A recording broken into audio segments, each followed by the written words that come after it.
para que da minha boca não saia nada que venha trazer para nenhuma de nós vergonha, opróbrio, mas que a tua vontade seja feita na vida de cada um aqui nesta madrugada. Que o teu poder, o poder do teu Santo Espírito, possa atuar no nosso coração. Perdoa-nos, Senhor, e nos ajude nestes momentos que irão se seguir. Amém. Bom, queridas, como nós temos estudado, né, durante essas semanas que estamos nos reunindo, nós estamos falando sobre o livro, né, Como Lidar com as Emoções. E semana passada nós falamos sobre a depressão. E hoje nós vamos continuar falando, porque é um capítulo bem grande neste livro. E nós vimos semana passada que era depressão, é uma tristeza extrema e abatimento fora de proporção quanto a qualquer causa alegada. E, e nós falamos até, encerramos, né, aquele capítulo, aquela parte, citando testemunhos para a igreja. E é algo assim bem profundo. E ele dizia que a mãe pode e deve fazer muito no sentido de controlar os nervos e o espírito quando deprimida.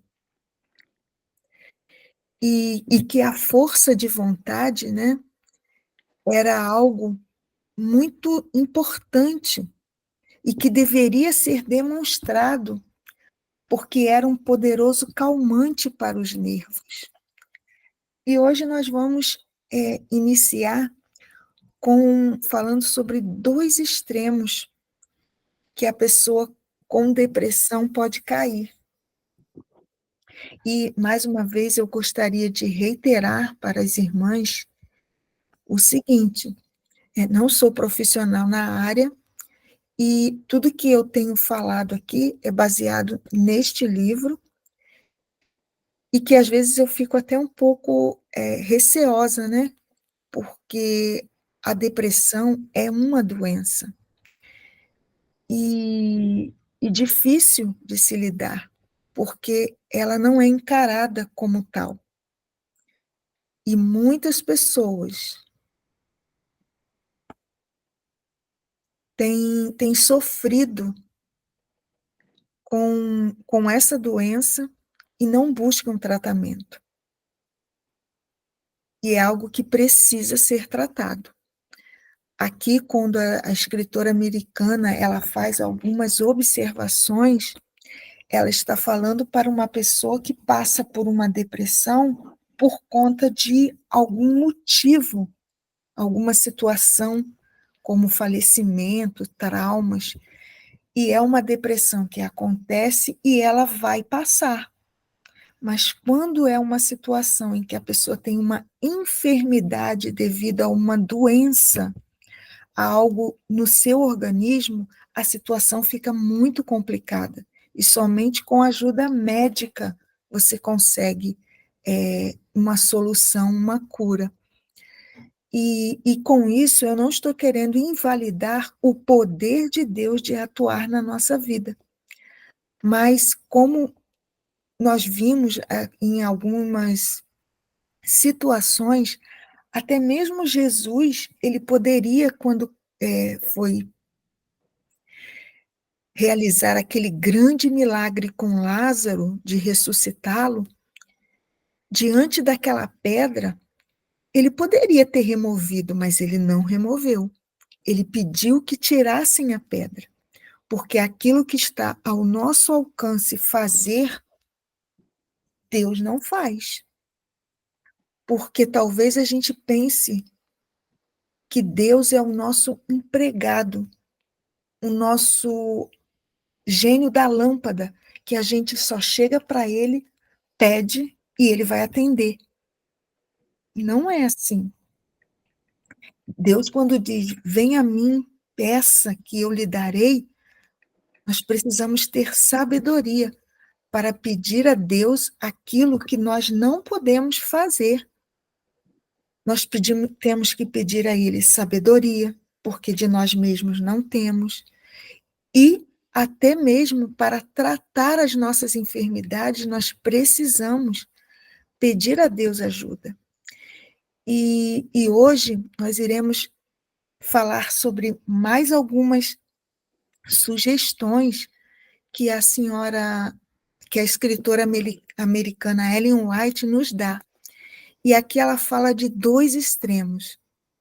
Aqueles que não consideram que é um dever religioso educar a mente a demorar-se em assuntos cativantes, normalmente serão encontrados em dois extremos.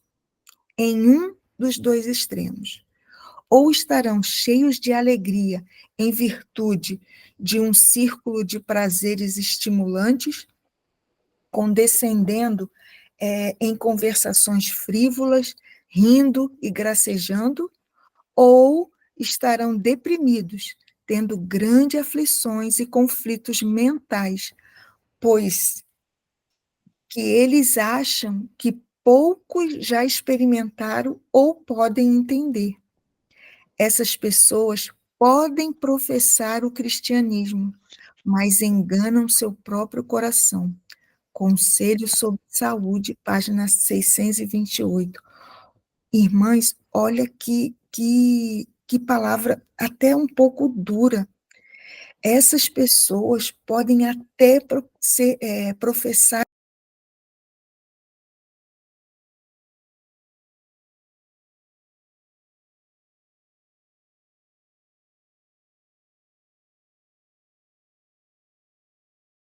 Elas não entendem que é um dever religioso para nós cristãs educar a nossa mente em demorar em assuntos cativantes, assuntos que tragam enlevo para a nossa alma.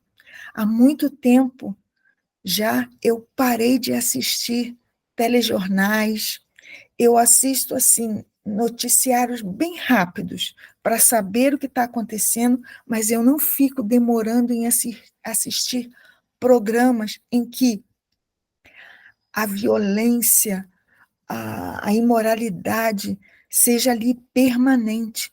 Até filmes estou tendo dificuldades em assistir, para não deixar que a minha mente seja educada nesse tipo de coisa.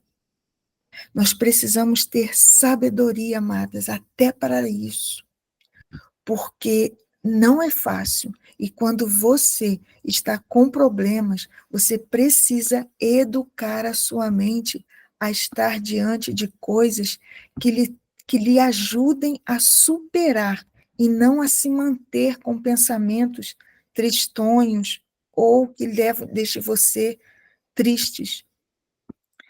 E aqui, em um outro relato, ela fala da experiência dela e do seu esposo. A escritora fala assim: é o poder da página impressa.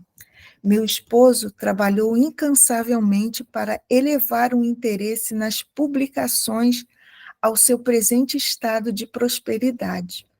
E ela percebia que ele tinha uma simpatia muito grande dos irmãos, e essas pessoas demonstravam amor por ele, e elas esperavam ansiosamente para ler os periódicos, para ver se havia algo de seu interesse. E ela percebeu que se havia um tom de ânimo em seus escritos, se ele falava com entusiasmo, essas pessoas sentiam o coração aliviado. E alguns até choravam com ternos sentimentos de alegria.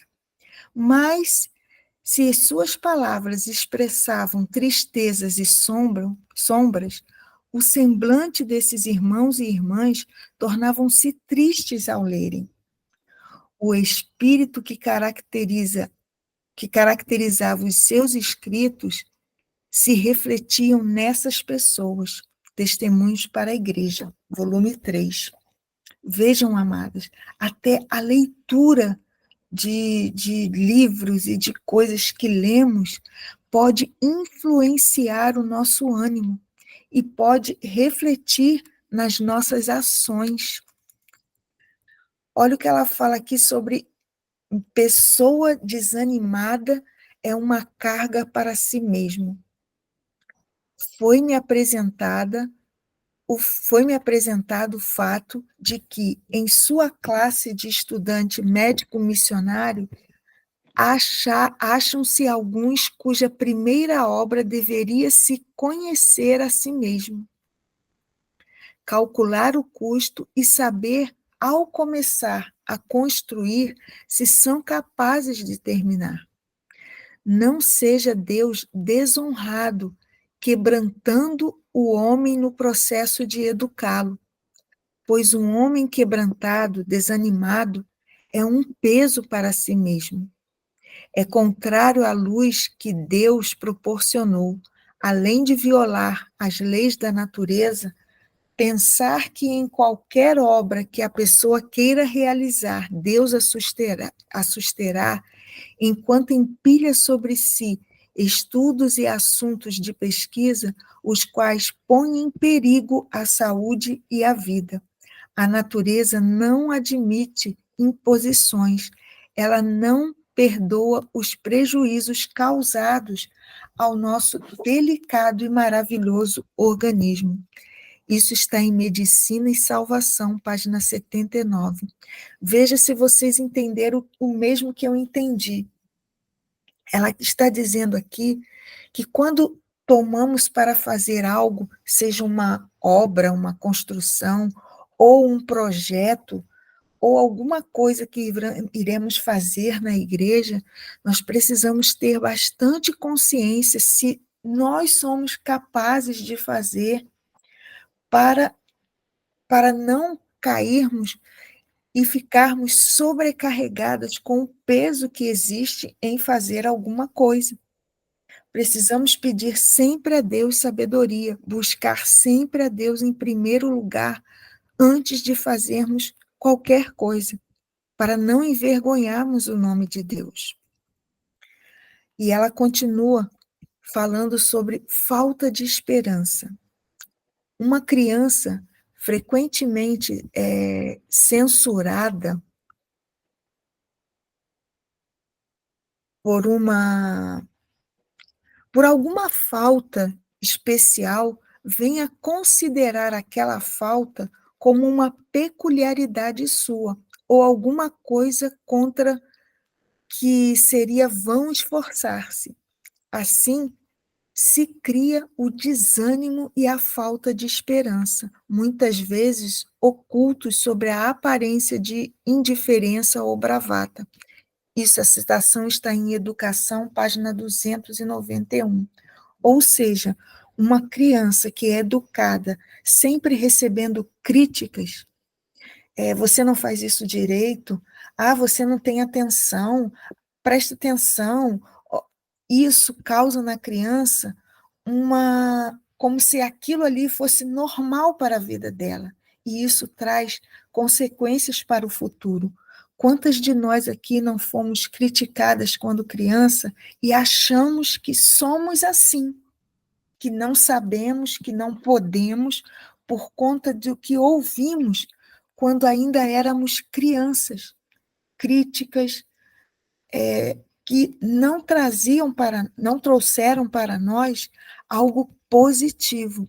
Daí, cuidado quando estamos ao educar os nossos filhos para não cometermos este mesmo tipo de erro. Vitória exige esforço. Vocês podem ser uma família feliz se fizerem o que Deus lhe deu para fazer, incumbindo-se disso como dever. Mas o Senhor não fará por vocês aquilo de que os encarregou. E aí ela vem contando a experiência do irmão C. E ela diz que este irmão merece compaixão. Ela não cita o nome dele, ela usa só uma letra para se referir a esse irmão. E ela diz que ele se sente infeliz há tanto tempo que a vida se lhe tornou um fardo. E ela diz que não precisava ser assim.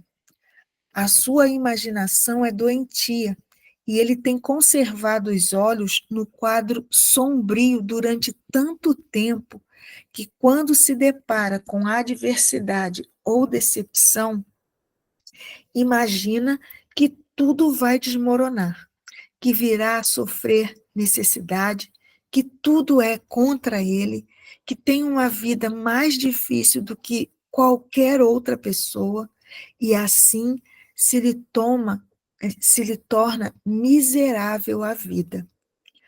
Quanto mais pensa assim, tanto mais miserável ele torna a própria vida e a vida de todos os que os cercam. Ele não tem razão para sentir-se assim. É tudo obra de Satanás. Não deve permitir que o inimigo assim lhe controle a mente. Deve volver-se do quadro sombrio e escuro para o do amoroso Salvador, a glória do céu e a rica herança preparada para todos os que são humildes e obedientes, e que possuem coração agradecido e permanente fé nas promessas de Deus. Isso lhe custará esforço, luta, mas precisa ser feito.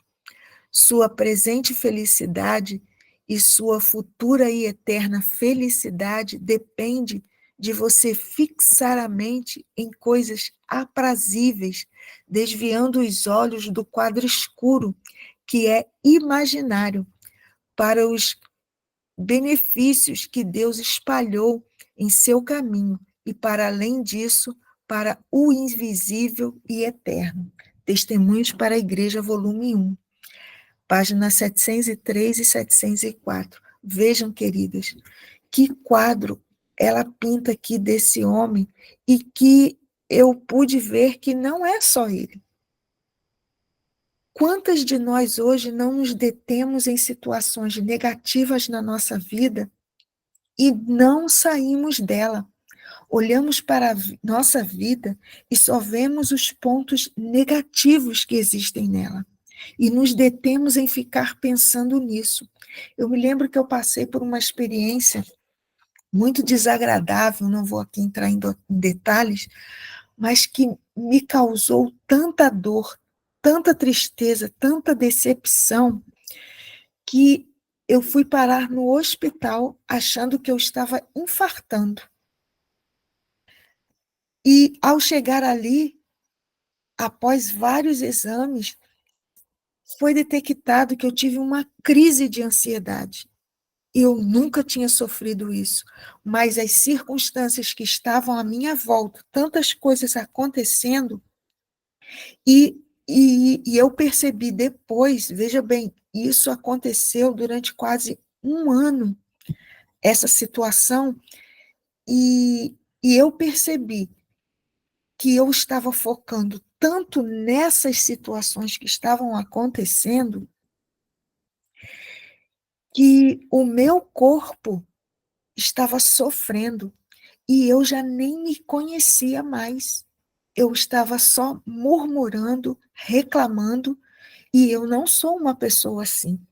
E, de repente, depois de já algum tempo, eu percebi que eu precisava mudar, e eu nem tinha lido esse livro. Mas o Espírito Santo de Deus falou ao meu coração, ele falou: quem é você? E isso eu consegui perceber após eu assistir uma live de uma psicóloga chamada Dilene Ebinger. Ela me foi apresentada pela Cristiane Almada, que me mandou um link sobre essa pessoa que estaria fazendo uma jornada emocional. E quando eu participei dessa jornada, eu percebi que eu estava justamente assim, parada no tempo, parada naquela situação e não conseguia ver tantas coisas boas que estavam acontecendo ao meu redor. Eu só ficava ali, vendo aquela situação, presa a uma situação. E eu precisei de esforço da minha parte para sair daquilo, para enxergar que existe algo maior. Eu comecei a olhar que Deus ele tem preparado para mim coisas que minha mente nem imagina. E essa escritora, ela continua falando sobre pressentimentos sombrios. Sua vida é agora infeliz, tomada de maus pressentimentos. É assim que eu estava me sentindo. Quadros sombrios surgem à sua frente, envolvendo uma escura incredulidade. Falando do lado da incredulidade, você se torna cada vez mais sombrio. Tem satisfação em demorar-se sobre temas desagradáveis. Se outros tentam falar esperançosamente, você esmaga neles todo sentimento esperançoso, falando tanto mais resoluta e severamente. Suas provas e aflições conservam sempre perante sua esposa o angustiante pensamento de que a considera uma carga por causa da enfermidade dela. Aqui ela está falando para um irmão que, diante das provas, como a gente leu anterior, ele até considerava que a sua esposa, por ter uma enfermidade, era para ele um peso. E aqui ela continua falando: se amas as trevas e o desespero, fala deles, demora o pensamento neles e angustia o coração, conjurando na imaginação tudo que você possa, para levá-lo a murmurar contra a família e contra Deus, e torna o próprio coração qual campo pelo qual passou o fogo, destruindo toda a vegetação, deixando o solo seco, enegrecido e calcinado. Testemunho para a Igreja, volume 1. Sabe, amadas, quantas de nós não estamos hoje assim, deixando que pressentimentos ruins assolem a nossa vida? Precisamos ter muito cuidado para lidar com os nossos sentimentos e as nossas emoções. Ela continua falando sobre vencendo a instabilidade. Você pertence a uma família que tem mente não muito equilibrada, mas sim sombria e deprimida, afetada pelo ambiente e suscetível a influências. A menos que cultive disposição mental alegre, feliz e agradecida, Satanás, afinal, o levará cativo de acordo com a vontade dele. Você pode ter um auxílio e uma força para a igreja onde reside, se obedecer às instruções do Senhor e não se deixar dirigir pelo sentimento, mas for controlado pelo princípio. Nunca permita que uma censura lhe escape dos lábios, pois é qual desoladora saraivada aos que o cercam. Caiam de seus lábios palavras alegres, ternas e amoráveis, testemunhos para a igreja também. Sabe, queridas, quando nós nos deixamos vencer por esses sentimentos, quando não buscamos ajuda para vencer essas dificuldades que enfrentamos na nossa vida, ela diz aqui que muitas das vezes essas dificuldades é consequências de uma família que já vem com essa tendência, que já tem uma mente com tendências à depressão, com tendências a ter esses pensamentos pessimistas. Então, nós precisamos estar atentas, porque, senão, o inimigo ele vai nos levar para o fundo do poço. Quando Deus fala que nós precisamos cuidar do nosso corpo, porque é templo do Espírito Santo, está incluído também a nossa mente.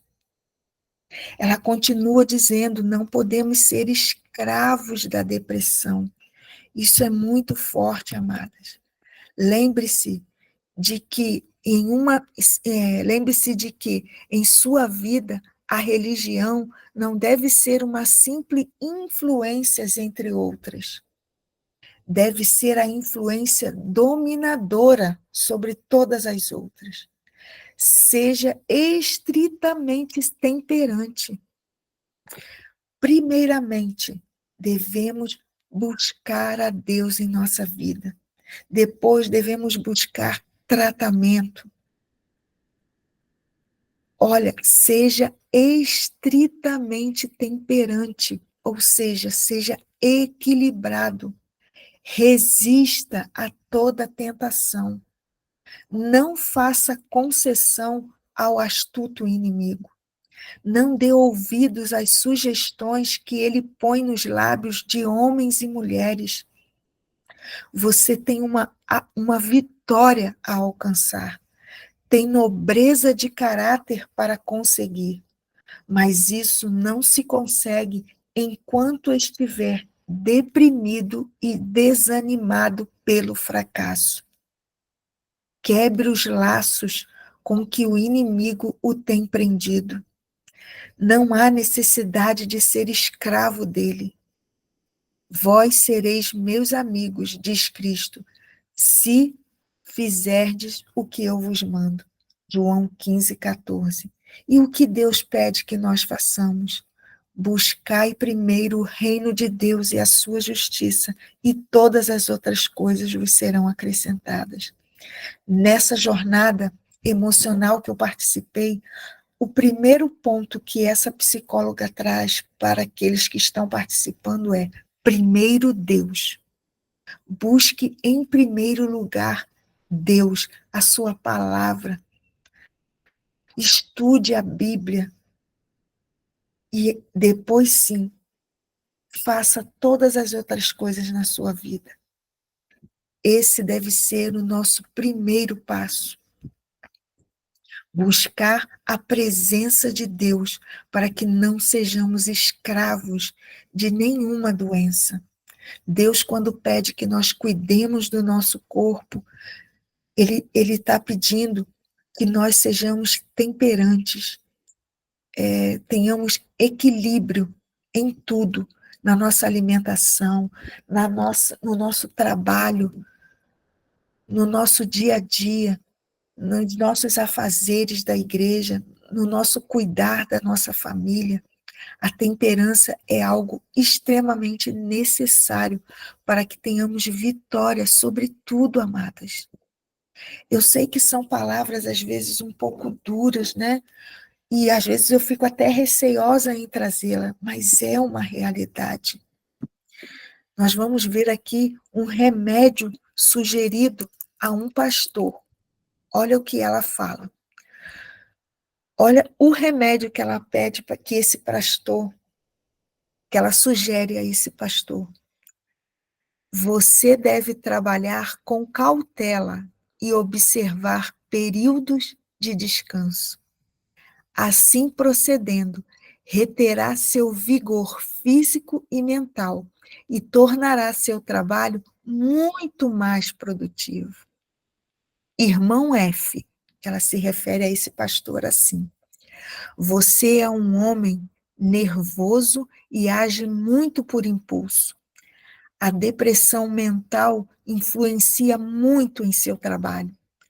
Certas ocasiões você deseja liberdade e pensa que é porque outros estejam em trevas ou em erro, ou que exige algo que não sabe bem o que é, e faz uma campanha em algum lugar e contra alguém. isso pode lhe causar grande mal.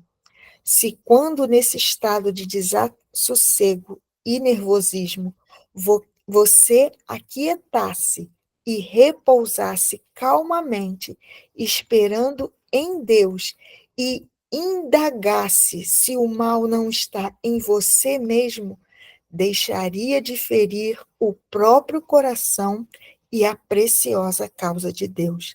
Testemunho para a Igreja, volume 1. Vejam, amadas, o remédio, às vezes, que precisamos é parar, sossegar e esperar calmamente o que Deus tem a nos dizer, sabe? Às vezes, o que estamos precisando é parar, chamar Deus para uma conversa pessoal. Nós estamos estudando aqui, daqui a pouco iremos estudar mais um capítulo daquele livro que a nossa irmã Priscila tem trazido para a gente. Esqueci agora o nome.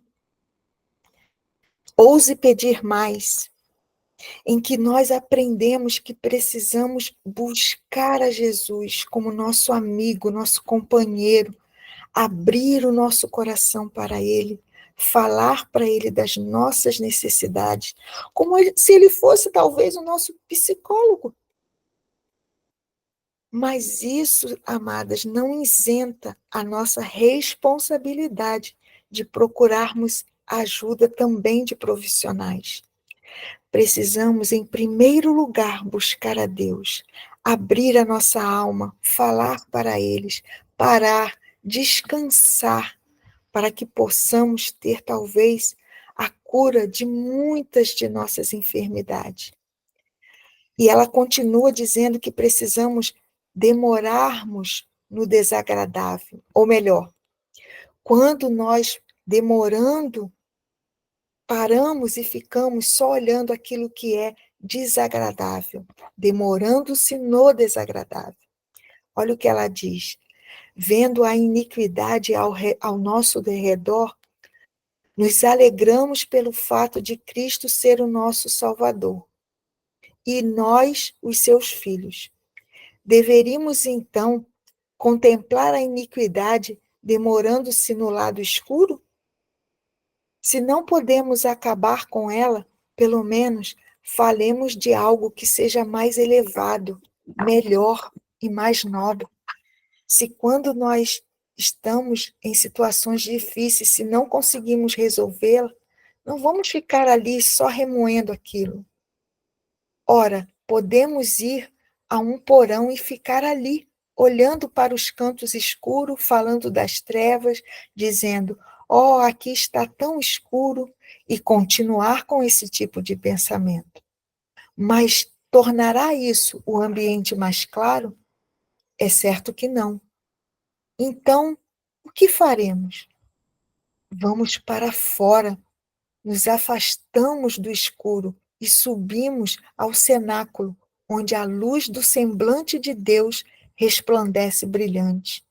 O nosso corpo é composto do alimento que assimila. Ora, dá-se o mesmo com a nossa mente. Se fizermos a mente demorar-se nas coisas desagradáveis da vida, não teremos esperança alguma. Precisamos demorar-se, sabe, nas cenas prazenteiras do céu. Diz Paulo: nossa leve e momentânea tribulação produz para nós um peso eterno de glória. 2 Coríntios 4,17. Então, se você hoje passa por uma tribulação, saiba que ela é momentânea e leve, ainda que para nós pareça ser muito pesada, porque essas tribulações, elas produzirão para nós um peso eterno de glória. No futuro, nós veremos que isso foi para o nosso bem, para que pudéssemos crescer, para que pudéssemos ter um amadurecimento espiritual. Mas não podemos ficar sempre vivendo deste modo. Eu não sei quantas de vocês talvez conheça a pessoa que, quando você vai falar com ela, é sempre, irmãs, sempre, é aquele rosário de queixas, de murmurações. Não podemos viver assim. No mundo tereis aflições, mas tem de bom ânimo. Eu venci o mundo. Nós também podemos vencer quando temos Jesus ao nosso lado. E para finalizar este segundo tópico nessa madrugada, olha o que ela fala para uma irmã. Cristo se compadece, né? Ela diz assim: minha querida e idosa irmã, estou muito triste porque você está doente e sofrendo, mas apegue-se àquele a quem você tenha amado e servido nestes últimos anos. Ele deu ao mundo sua própria vida e ama a todos os que nele confiam. Ele se compadece dos que sofrem sobre a depressão. Ele percebe cada momento de angústia que seus amados sentem. Simplesmente descanse em seus braços e saiba que ele é o seu Salvador, o melhor dos seus amigos, e que ele jamais a deixará ou abandonará. Ele tem sido o motivo da sua confiança há muitos anos, e você deve se apegar a essa esperança. Você irá ressuscitar com outros fiéis que creram nele para louvá-lo com voz de triunfo. Tudo que espera, só um momento, tudo que se espera de você é que descanse em seu amor. Não fique triste. Jesus a ama. E agora que está fraca e em sofrimento, ele a sustém em seus braços, tal qual um amoroso pai segura uma criancinha. Confie naquele em quem você tem crido. Por acaso ele não a amou e cuidou de você através de toda a sua vida? Simplesmente descanse agora nas preciosas promessas que lhe foram oferecidas. Carta 299, escrita em 1904. Sabe, queridas, esta palavra, Deus também nos quer dar hoje. Ele também quer dizer para você: não fique triste. Jesus te ama. E mesmo que hoje você esteja passando por sofrimento, saiba que Ele te sustém em seus braços, como um pai amoroso. E lá em Josué 1:9, existe uma passagem que ela é muito linda. Esta é minha ordem. Deus está falando para nós hoje. Seja forte e corajosa. Não tenha medo, nem desanime, pois o Senhor, seu Deus, estará com você por onde você andar. Não importa, Deus estará com você. Eu gostaria de louvar ao Senhor com um hino. Este hino, ele diz que nós não temos nada, né? Mas se hoje você ouviu a voz de Deus, deixe seu coração, deixe Ele falar ao seu coração. Procure ajuda, procure a Jesus em primeiro lugar. Esse hino, ele, para quem nada tem, é o número 132 do Inário. Hoje, se ouvirdes a sua voz, não endureçais o vosso coração. Essas são palavras do Espírito de Deus que outra vez você ouviu. Não resista mais ao convite. Nos braços de Jesus cabemos todos nós. Ele nos restaura com o toque de suas mãos. Mas qual será sua decisão? Para toda culpa e dor, Jesus tem a cura. Para quem quer viver, Ele é o pão. Para qualquer sofrer da alma, Ele traz a paz. Para quem nada tem, Ele tudo é. Não resista mais ao convite. Nos braços de Jesus cabemos todos nós. Ele nos restaura com o toque de suas mãos. Mas qual será sua decisão? Para toda culpa e dor, Jesus tem a cura. Para quem quer viver, Ele é o pão. Para qualquer sofrer da alma, Ele traz a paz. Para quem nada tem, Jesus Cristo é tudo. Para quem quer viver, Ele é o pão da vida. Para quem quer viver, Ele é o pão. Amém. Louvado seja Deus. Que nós possamos escolher, tomar a decisão de que Deus é o nosso Pai amado. Ele cuida de nós. Tomemos a decisão de buscá-lo em primeiro lugar na nossa vida. E Ele irá dar solução, amada, para qualquer problema, para qualquer pensamento ruim na sua vida.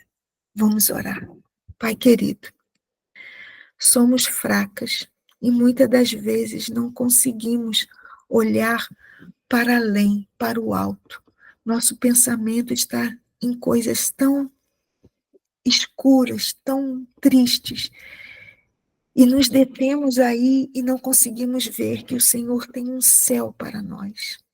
Ó Pai, nos ajude na nossa falta de fé, no nosso desânimo, e que essa ordem que o Senhor nos dá, que está lá em Josué 1:9, que possamos, pelo poder do Teu Santo Espírito, sermos fortes e corajosas, que não venhamos a ter medo e que enfrentemos toda e qualquer situação, porque estamos seguras nas Tuas mãos, porque estamos segurando na Tua mão e temos a certeza e a confiança de que o Senhor é um Deus que fortalece e nos dá coragem para enfrentar essa luta contra o inimigo, que hoje ele tenta nos tirar a paz, nos tirar o ânimo, quando ele toca nos nossos filhos. Muitas aqui têm os seus filhos longe dos seus caminhos, mas nesta luta que enfrentamos, nós estamos enfrentando essa luta de joelhos, porque o Senhor é o nosso Deus, o nosso general, e está à frente dessa batalha. E temos a certeza que contigo, à frente, nós teremos sucesso. E todos os nossos filhos voltarão para ti. Ó Deus, muito obrigado por esta palavra. Fortalece a nossa vida e nos dê um restante de momentos aqui especiais, em que continuaremos a aprender de Ti e iremos colocar todo e qualquer problema nas Tuas mãos, porque sabemos que teremos sucesso. Muito obrigada, Deus. Muito obrigado. Em nome e por amor de Jesus. Amém.